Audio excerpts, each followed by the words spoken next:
یا علی مدد. الوائز ابو علی. وائز نمبر 13. اللهم صل علی محمد المصطفى وآل محمد المصطفى إلى قيامة.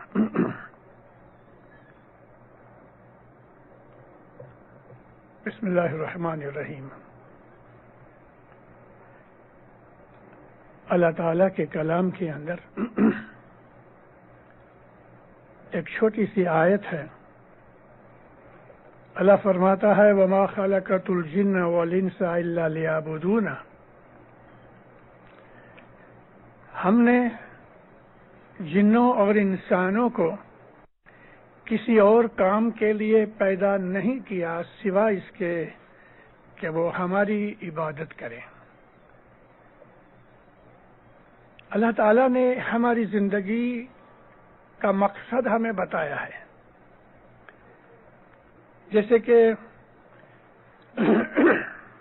ہمارا ایک گنان ہے پیروں کا. بچپن کے اندر اسکول میں ہم سیکھا کرتے ہیں ہے جی کہو رے جیوت میں کس کارن آیا جی نہ کی دی صاحب جینی سریوا جی. اے جیو، اے انسان، مجھے سمجھاؤ کہ تم دنیا میں کیوں آئے ہو؟ تم نے خدا کی عبادت نہ کی؟ جہاں جہاں ہمارے گنانوں کے اندر سریوا کا لفظ آیا ہے، اس سریوا کا مطلب عبادت ہے. کیونکہ عربی زبان کے اندر عبادت کہتے ہیں غلامی کرنے کو، خدمت کرنے کو، نوکری کرنے کو. جیسے کہ لفظ عبد ہے، عبد کا مطلب غلام ہوتا ہے، عبد کا مطلب بندہ ہوتا ہے. جیسے کہ رسول پاک کے لیے اللہ نے قرآن میں فرمایا ہے کہ عبدنا و رسولنا، ہمارا بندہ ہے اور ہمارا رسول ہے. تو مومنو، ہماری زندگی کا جو مقصد ہے وہ کھا پی کے سو رہنا نہیں ہے، بلکہ خدا تعالیٰ کو راضی کرنے کے لیے ہے. صلوات پڑھو دیندارو. اللہم صلی اللہ محمد و آلہ. میں آپ کو یہ کہہ رہا تھا کہ خدا فرماتا ہے انسانوں اور جنوں کو میں نے اس لیے پیدا کیا ہے کہ وہ ہماری عبادت کریں. ہم الحمدللہ خدا کو ماننے والے ہیں، ہم لوگ بلیورز ہیں، اور خدا کے فرمان کو ہم قرآن پاک کی معرفت سے، رسول اللہ کی معرفت سے، اپنے اماموں کی معرفت سے، اپنے پیروں کی معرفت سے اور ان کے حکم سے ہماری جماعت کے اندر، بلکہ ساری امت محمدی کے اندر دائی ہیں، مشنریز ہیں، عامل ہیں، جو لوگوں کو خدا تعالیٰ کا پیغام سمجھا کے بتایا کرتے ہیں. خدا نے کہا ہے کہ ایسا ایک بھی ملک باقی نہیں، یعنی کنٹری کوئی باقی نہیں، ایسی ایک بھی نیشن نہیں کہ جس کے اندر میری طرف سے سمجھانے والے نہ آئے ہوں. خدا کا یہ دعویٰ ہمیشہ کے لیے سچا ہے. آج بھی اگرچہ ہمارے سامنے رسول اور نبی نہیں ہیں، مگر ایک بات تو سچ ہے کہ ہمارے درمیان ہمارے امام بیٹھے ہیں.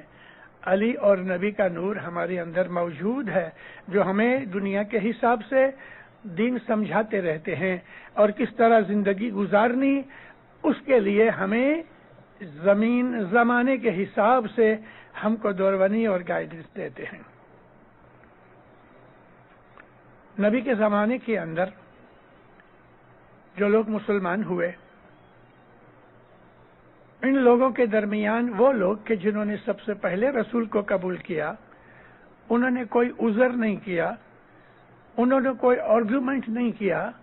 نبی نے کہا کہ مجھ کو خدا نے پیغمبر بنایا ہے اور لوگوں کی ہدایت کے لیے مجھے حکم کیا ہے. لوگوں نے مان لیا. مگر وہ لوگ بھی تھے کہ جنہوں نے نبی کو نہیں مانا، اور نبی کو نہ ماننے کی وجہ یہ تھی کہ ان کے دل کے اندر نبی کے اوپر اعتبار نہیں تھا، یقین نہیں تھا۔ اس لیے دینداروں، انہوں نے نبی کے پاس سے معجزہ مانگا، اور انہوں نے کہا کہ اگر تو نبی ہے تو ہم کو معجزہ کر کے بتاؤ۔ رسول اللہ فرماتے تھے کہ معجزہ کرنا میرا کام نہیں، یہ خدا کا کام ہے۔ پھر بھی رسول اللہ نے بہت سے معجزے کیے، اور وہ لوگ کہ جنہوں نے معجزے مانگے تھے اور نبی نے ان کو معجزے دکھائے، پھر بھی انہوں نے ایمان نہیں لایا، کیونکہ جو آدمی نے نبی کے اوپر پہلے سے ہی اعتبار نہیں کیا ہے تو معجزے کے بعد وہ کیا اعتبار کرے گا؟ نبی کے اوپر لوگ ایک الزام لگاتے تھے کہ وہ جادوگر ہے، روحانیت کی سائٹ میں نہیں جاتے تھے، محمد رسول اللہ کو میجیشن بولتے تھے، یہ جادوگر ہے، اور اس طرح اپنا ایمان انہوں نے خراب کیا۔ یعنی کہ اللہ کے اوپر ضرور مانتے تھے مگر خدا تعالیٰ کے اس نبی کو نہیں مانتے تھے۔ مگر جنہوں نے ایمان قبول کیا، انہوں نے آنکھیں بند کر کے قبول کیا۔ جب ان کو پوچھا گیا، جیسے کہ حضرت بلال نے نبی کی ایک تقریر یعنی کہ واعظ سنی، اور اس کے دل کے اندر ہوا کہ یہ بات سچ ہے، کیونکہ یہ آدمی سچا ہے۔ تو اس کو بہت برسوں کے بعد کسی نے پوچھا، ہے بلال، تو نے کوئی بھی عذر کے بغیر نبی کی نبوت کو قبول کیا تو کیا تھا؟ کہتا ہے، جب محمد رسول اللہ بولتے تھے تو میرے دل کے اندر اس بات کا ٹیکا ملتا تھا کہ یہ جو چہرہ ہے نبی کا، یہ جھوٹ بولنے والے کا چہرہ نہیں ہے، کیونکہ جھوٹ بولنے والے کا چہرہ اور ہوتا ہے۔ جھوٹ بولنے والے کے چہرے کے اندر سے جو وائبریشن نکلتی ہیں وہ جھوٹی ہوتی ہیں۔ اس طرح سے وہ لوگ کہ دنیا کے اندر جو خدا تعالیٰ کو مانتے ہیں، جانتے ہیں، نیک ہیں، اچھے ہیں، عبادت والے ہیں، مومنوں، آپ اس کے ساتھ جب بھی بات کرو گے، اگر آپ ریسیپٹیو ہیں، آپ کا دل بھی ہے وہ پاک اور صاف ہے، تو آپ اس آدمی کے اندر کی جو اچھائیاں، نیکیاں، عبادت کے جو رنگ ہیں وہ آپ کے دل کے اوپر اثر کریں گے۔ کھوٹا آدمی سچے آدمی کی سچائی ریسیو نہیں کرتا، سچا آدمی ہی سچائی کو ریسیو کرتا ہے۔ رسول اللہ نے جب بھی یہ بات کہی کہ میں اللہ کا رسول ہوں، تو وہ لوگ جو سچے تھے انہوں نے فوراً قبول کر لیا، کوئی عذر نہیں کیا، اور اتنا ان کو یقین ہو گیا کہ انہوں نے اپنے اس مذہب کے لیے بڑی بڑی تکلیفیں اٹھائیں مگر ایمان چھوڑا نہیں۔ یہی حضرت بلال جو تھے، یہ کسی یہودی کے غلام تھے۔ وہ زمانے کے اندر لوگ غلاموں کو خرید کرتے تھے، جس طرح گائے، بکری، بھینس، گھوڑا خرید کرتے ہیں، ایسا انسان کو اپنی نوکری کے لیے خرید کرتے تھے۔ ان کو غلام کہتے ہیں، انگلش میں سلیو کہتے ہیں۔ ابراہم لنکن نے 200 برس پہلے سلیوری کو بند کروایا، وگرنہ یہ جتنے بھی کالے لوگ ادھر ہیں نارتھ امریکہ کے اندر، ان کے باپ داداؤں کو نائجیریا اور دوسرے ملکوں کے اندر سے جو افریقہ میں ہیں پکڑ کے لے آتے تھے اور ان کو یہاں آ کے بیچتے تھے۔ تو وہ زمانے کے اندر بلال ایک یہودی کے غلام تھے، مگر اندر خانے مسلمان ہو گئے تھے، اور وہ جانتا تھا کہ میرا جو سیٹ ہے، میرا مالک ہے، وہ اسلام کا دشمن ہے، نبی کا دشمن ہے، تو چھپ چھپ کے عبادت کرتے تھے۔ بہت سے غلام تھے اس سیٹ کے، ایک بہت بڑا روم تھا جس کے اندر یہ سب غلام زمین پہ سوتے تھے۔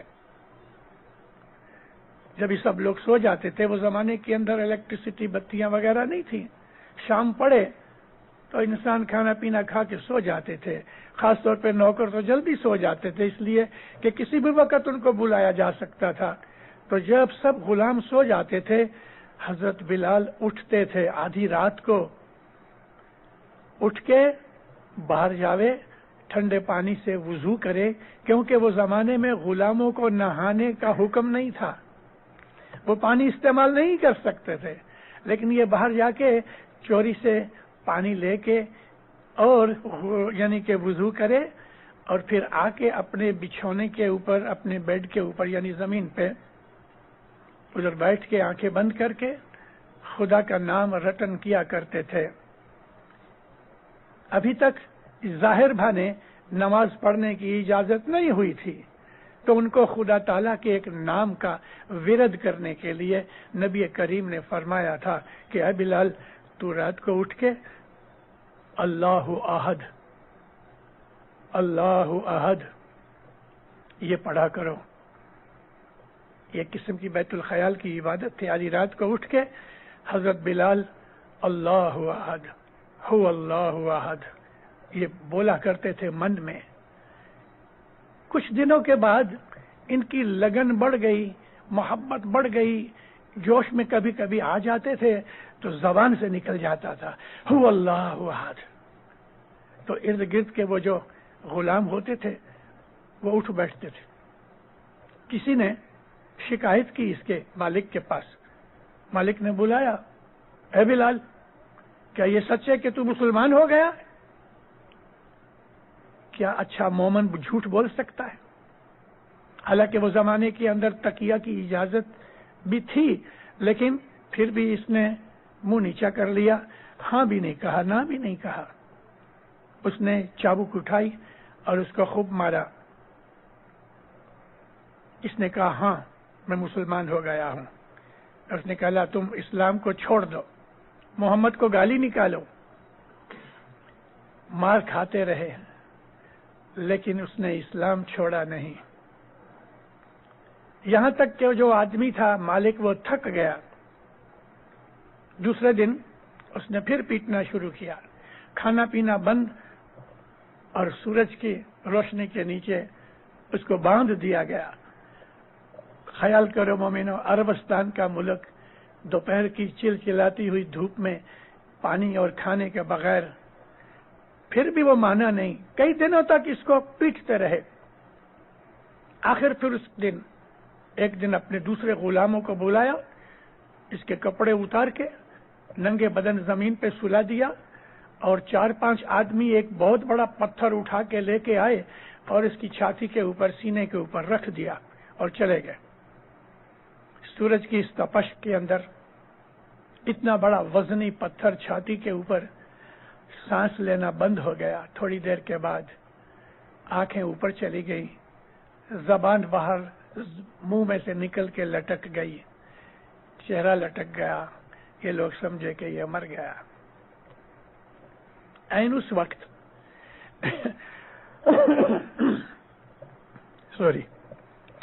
رسول اللہ کا ایک صحابی ادھر سے نکلا، اس نے یہ ظلم دیکھا، اس یہودی کے پاس آ کے کہتا ہے کہ یہ بلال مجھ کو بیچ دو۔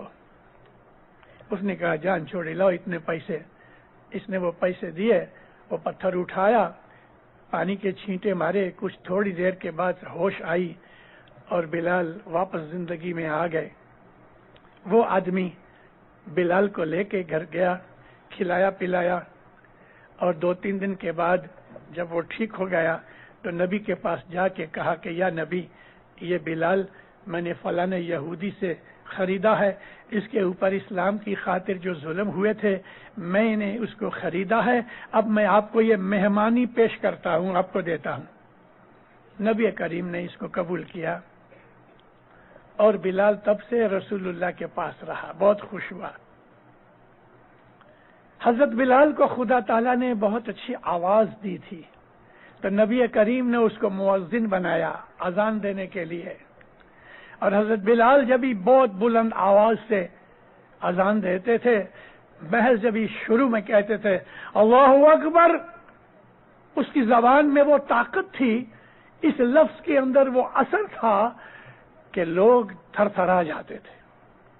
آج بھی دنیا کے اندر جو اچھے اچھے مؤذن ہیں تو پہلی ہی لفظ اللہ اکبر کے اوپر ان کا جذبہ اور اس کے اندر وہ جو قوت ہے اللہ اکبر کے نام کے اندر، وہ دلوں کو ہلا دیتی ہے۔ حضرت بلال افریقن تھے، حبشہ کے رہنے والے تھے، حبشہ جس کو آج ہم ابیسینیا کہتے ہیں، اور خدا تعالیٰ نے اس کو یہ بخشش دی تھی، ساتھ ہی ساتھ اس کا دل بھی ایسا تھا کہ نور سے بھرا ہوا تھا۔ نبی بہت دفعہ فرمایا کرتے تھے اگرچہ بلال کالا ہے لیکن اس کا دل جو ہے وہ روشن ہے۔ ساری زندگی اس نے خدمت کی، اور ایسی خدمت کی کہ وہ نبی کا پرسنل اٹینڈنٹ بن گیا۔ بلال سے بہت سی روایات ہیں، بلال کی کہانی پڑھنے جیسی ہے۔ بلال کی جو سٹوری ہے اس کے اندر ہمیں بہت کچھ ملتا ہے، خاص طور پہ یہ چیز کہ بلال بہت وفادار تھے، یعنی کہ فیتھفل تھے، فرمان بردار تھے، یعنی کہ اوبیڈینٹ تھے، اور رسول اکرم کو پیار کرتے تھے، اہل بیت کو پیار کرتے تھے۔ رسول اکرم گزر گئے، اس کے بعد حضرت ابو بکر خلیفہ بنے، 2.5 برس کے بعد حضرت ابو بکر گزر گئے اور حضرت عمر خلیفہ بنے۔ جب ہی حضرت عمر خلیفہ بنے تو بلال تو اس کے پہلے نبی جب ہی گزر گئے تو بلال مدینہ چھوڑ کے چلے گئے تھے کسی اور جگہ۔ حضرت عمر کی خلافت کے درمیان ایک دفعہ حضرت بلال واپس آئے، 8-10 سال ہو چکے تھے اس بات کو۔ جب ہی بلال مدینے میں واپس آئے تو یہ بات اس طرح سے پھیل گئی کہ جیسے جنگل میں آگ پھیلتی ہے، اے سنا تم نے حضرت بلال واپس آئے، سنا تم نے حضرت بلال مدینہ میں ہیں۔ سب کو پتہ لگ گیا۔ حضرت عمر کے پاس کوئی آدمی گیا، کہنے لگے یا حضرت حضرت بلال آئے ہیں، اچھا میرے پاس بھیجو۔ عمر کے پاس آئے، بہت خوش ہوئے۔ تھوڑی دیر کے بعد دوپہر کی نماز کا وقت ہوا تو حضرت عمر خلیفہ تھے، انہوں نے کہا بلال جاؤ اذان دو۔ کہتا نہیں، نبی کریم کی وفات کے بعد، میرے مالک کی وفات کے بعد میرا دل نہیں چاہتا، میری آواز نہیں نکلتی، میں نے اذان دینا بند کر دیا۔ فرمایا حضرت عمر نے میں خلیفہ ہوں، کہنے لگے ہاں لیکن رسول اللہ کی محبت اور چیز ہے، نہیں اذان نہیں دی۔ 2-3 دن کے بعد حضرت حسین علیہ السلام وہ ادھر تھے اور یہ ان کو ملنے بھی آئے تھے، دونوں شہزادوں کو چوما۔ حضرت حسین نے کہا ہے بلال ابھی اذان کا ٹائم ہے، تم اذان دو۔ کہتا ہے واللہ لبیک۔ حضرت اذان نے بلال نے جب یہ اذان شروع کی تو حضرت عمر کے کان کھڑے ہوئے، مسجد میں آئے، نماز پوری ہو چکی تھی، مگر جب حضرت بلال نے ممبر پہ چڑھ کے اور اذان کی، یعنی مینارے پہ چھت پہ، اور اس کا وہ پہلا ہی جو لفظ تھا نا وہ اللہ اکبر کا، سارا مدینہ تھرا اٹھا، کانپ اٹھا۔ ایک وائبریشن تھی کہ جو ان کے دلوں کو اکھاڑ رہی تھی۔ اپنے گھر دکانیں چھوڑ کے بھاگے اور رستے میں بھی کھڑے ہو کے اس کے اس پیارے الفاظوں کو اور اس کی مدھر زبان کو، آواز کو وہ سن کے مست ہو رہے تھے۔ لوگوں کو رسول اللہ کا زمانہ یاد آ گیا۔ کئی جو محبت کرنے والے لوگ تھے، اہل بیت کو پیار کرتے تھے، وہ رسول اللہ کو یاد کر کے رو پڑے۔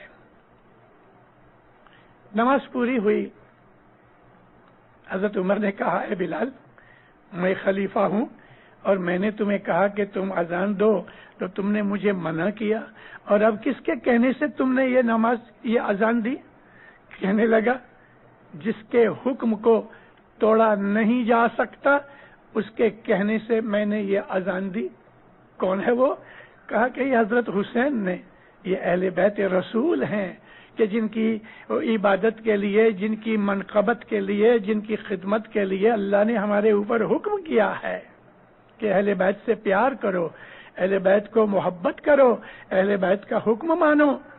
حضرت عمر چپ ہو گئے، اس کی بات نہیں مانی راجہ بادشاہ کی، لیکن امام حسین کی بات ٹال نہیں سکے، اس لیے کہ وہ اہل بیت رسول ہیں۔ خدا تعالیٰ نے قرآن میں کہا ہے، اے رسول، یعنی لوگوں کو کہو میں رسول ہوں، تم کو میں نے اسلام دکھایا، تمہاری بدیاں برائیاں دور کی، تم کو میں نے نیکی کے رستے پہ لگایا، دین اسلام سکھایا، اس بات کی مجھے کوئی قیمت نہیں چاہیے تمہارے پاس سے۔ میں کچھ بھی مانگتا ہوں، لا اسألکم اجر رسالت، میں اپنی رسالت کا اجر تم سے نہیں مانگتا، الا سوا اس کے کہ تم میری اہل بیت سے محبت کرو۔ محبت اس کے لیے کہا ہے المودۃ فی القربہ، یعنی میرے جو اقرب ہیں، جو میرے کت اینڈ کن ہیں، ان سے تم پیار کرو۔ اور یہاں یہ قرآن شریف کے الفاظ ہیں، لیکن نبی کریم نے اپنی حدیث کے اندر اہل بیت کا ذکر کیا ہے۔ تو اہل بیت کہتے ہیں فیملی کے ممبرز۔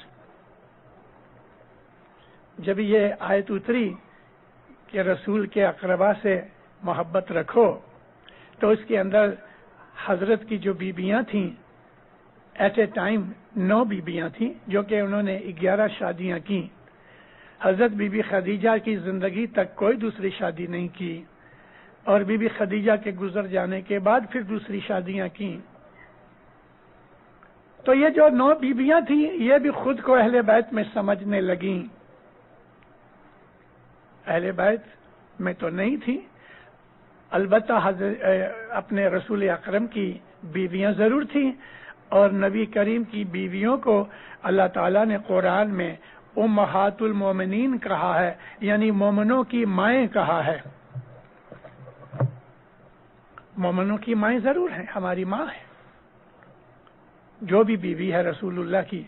اسی طرح سے جتنے امام کی گھر والیاں ہیں وہ بھی ہماری مائیں ہیں، ہمارے پیروں کی گھر والیاں ہیں وہ بھی ہماری مائیں ہیں، لیکن وہ اہل بیت میں نہیں ہیں۔ ایک دن حضرت بی بی عائشہ، جو نبی کریم کی سب سے چھوٹی بیوی تھی، اور یہ ایک ہی کنواری لڑکی تھی جس کے ساتھ نبی کریم نے شادی کی، وگرنہ نبی کی شادی میں کس کے ساتھ کی؟ کوئی 1 دفعہ، کوئی 2 دفعہ ودوا ہو چکی تھی، کوئی جس کو طلاق مل چکی تھی، جیسے حضرت بی بی زینب کو طلاق ملی تھی اور نبی سے شادی کی، اور باقی یہ سب جتنی بھی تھیں، حضرت حفصہ تھیں، حضرت بی بی خدیجہ تھیں، حضرت ام سلمہ تھی، حضرت دوسری کلثوم وغیرہ تھی، جتنی بھی، تو ان سب کے ساتھ نبی کریم نے نکاح کیے تھے، اور نبی نے اتنی شادیاں کی، اس میں کوئی دنیا داری نہیں تھی۔ غیر قوم کے لوگ ہمارے اوپر یہ اعتراض کرتے ہیں اور ہم کو یعنی تیکھی نظر سے دیکھ کے کہتے ہیں your prophet had so many wives. ہاں، مجھ کو کسی ایک دفعہ ایک پادری نے کہا تھا کہ your prophet had so many wives. میں نے اس کے کہا yes but less than David and Sulaiman. منہ اس کا کڑوا ہو گیا، کیونکہ وہ ڈیوڈ اور سلیمان کو مانتے ہیں۔ حضرت داؤد علیہ السلام تھے، انہوں نے 99 میرجز کی، حضرت سلیمان کی 100 میں بیویاں تھیں۔ چپ ہو گیا۔ ہم کو اپنی ہسٹری سے واقفیت ہونی چاہیے۔ 9 تو کچھ بھی نہیں، 10 تو کچھ بھی نہیں، 100 تو نہیں تھی۔ تو ہمارے نبی نے جو یہ شادیاں کی تھیں، اس کے اندر حکمت کیا تھی؟ 200-300 برس سے قبیلوں کی لڑائی چالو تھی۔ باپ لڑتے لڑتے مر گیا، بدلہ نہ لے سکا تو ڈیتھ بیڈ کے اوپر لڑکے کو کہتا ہے دیکھو یہ فلاں قبیلے کی ہماری دشمنی ہے، میں بدلہ نہیں لے سکا، تو ریونج لینا۔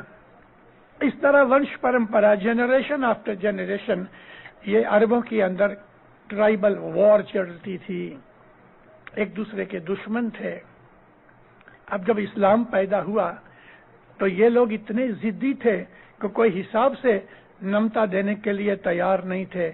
نبی نے ایک ڈپلومیسی کی، تمام بڑے بڑے جو قبیلے تھے ان قبیلوں میں سے ودواؤں کے ساتھ، چھوڑی ہوئیوں کے ساتھ، کہ جن کی عمریں نبی کریم سے بڑی تھی، نبی کی 53 برس کی عمر تھی، ام سلمہ کی 70 برس کی عمر تھی۔ ابھی 53 برس کا مرد 70 برس کی عورت کے ساتھ شادی کر رہا ہے، تو اس میں کوئی دنیا داری تھی؟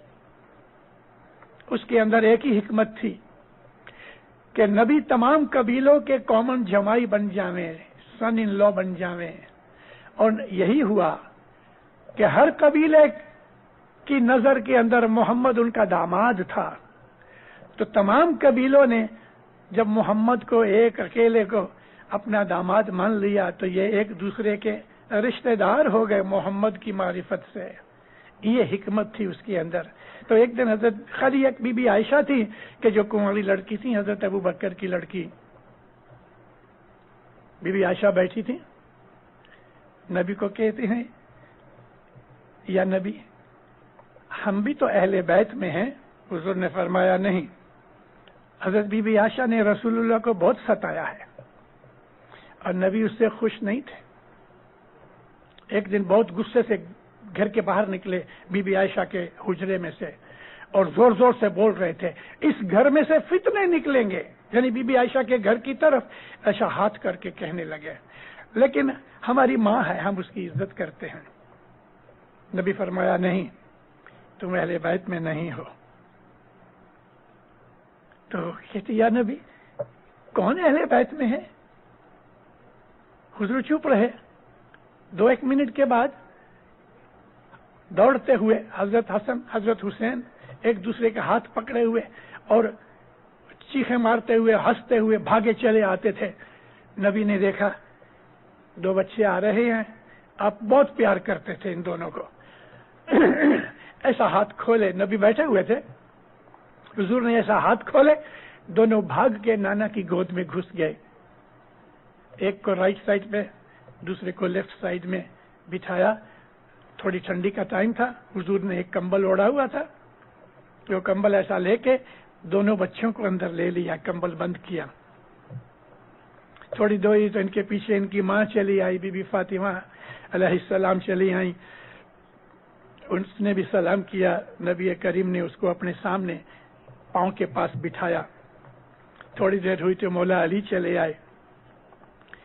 تو بی بی فاطمہ کو پھر کمبل کے اندر لیا، مولانا علی علیہ السلام کو بھی کمبل میں لیا، اور یہ سارا کمبل پانچوں کو لپیٹا ہوا. حضور کہتے ہیں عائشہ یہ اہل بیت ہے، یہ اہل بیت ہے، یہی پنجتن پاک ہے. پنجتن پاک خدا تعالیٰ کے نور میں سے نکلے ہیں.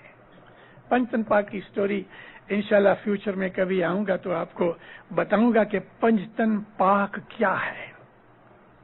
ہم لوگ اسماعیلی جو ہیں، ہم ایسے ہیں کہ ہمارے کھیسے کے اندر بہت قیمتی جواہرات کا ایک ہار ہے کہ جس کی قیمت دنیا میں کوئی کر بھی نہیں سکتا. لیکن وہ ہار کسی نے ہمارے کھیسے میں ڈال دیا ہے. ہم کو معلوم نہیں ہے کہ ہمارے کھیسے میں ہار ہے. یعنی کہ ہار کیا ہے؟ شاہ پیر ہے، ہمارا دین ہے جو ہمیں ہمارے باپ دادا سے مل گیا ہے. لیکن ہمیں اس کی قدر اور قیمت نہیں ہے کہ اسماعیلی مذہب کیا ہے. آپ لوگوں میں سے میرے بھائی، میرے بہن، میرے بچے جو میری عمر سے چھوٹے ہو، آپ کو کبھی ایسا ہوا ہے کہ ہم کبھی آدھا گھنٹہ روز اپنے مذہب کی ہسٹری یا فلسفی پڑھیں؟ دنیا داری میں ہم پڑے ہوئے ہیں، فلمیں دیکھتے ہیں، میوزک سنتے ہیں، موج شوق کرتے ہیں. اس میں کوئی منائی نہیں. میں یا میرا امام یہ نہیں کہتا کہ آپ فلم نہ دیکھو.